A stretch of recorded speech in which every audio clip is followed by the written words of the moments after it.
So I wasn't going to make any content on the whole Tyler Chase situation, despite loving Ned's Declassified School Survival Guide as a kid. In fact, I remember the character that Tyler Chase played. He was actually a very great addition to the show. I remember him as a kid that never stopped talking, just came in and was all happy-go-lucky. But I see the content of people giving him money and everything, and you know what? I'm not saying that that's a bad thing. But I also heard that his mom actually went public and talked about him not needing money, but like legitimate help. Because apparently he's suffering with mental health problems, addictions, and stuff like that. Very sensitive subjects that are on a spectrum that, a lot of people suffer from. And from what I understand, that they have him in a motel right now and they're actually planning on sending him to rehab.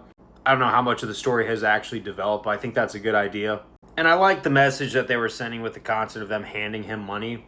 Because, look, I like seeing uplifting stuff where people are looking out for each other. I think it just shows an example of what we should all be doing. But when it comes to someone like in Tyler Chase's condition, you're only putting a band-aid over the issue. When obviously there's a root cause that has caused him to get into this state that he obviously needs to process and heal from so he doesn't have to suffer from any sort of substance abuse or anything like that. Because it does remind me of a story when I had two roommates, one of which didn't have a job and had some severe depression. Now, me myself was suffering from depression at the time. I was kind of white-knuckling it, so I was being very brutally honest with the guy. And his friends were trying to enable him and trying to pay his rent for him. And they were expecting me to go along with it, even though I had just met the guy. Granted, it wasn't the healthiest friend group, but I got out of that situation. But I remember specifically making the point that if you actually cared about this guy and getting him better with his depression, you wouldn't keep handing him money.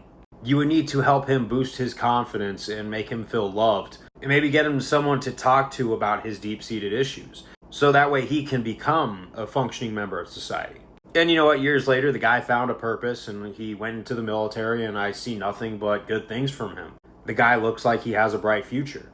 And I'd like to see something similar for Tyler Chase, because I do not know this guy on a personal level. I just remember seeing him on TV as like that really young, happy-go-lucky kid on Ned's Declassified.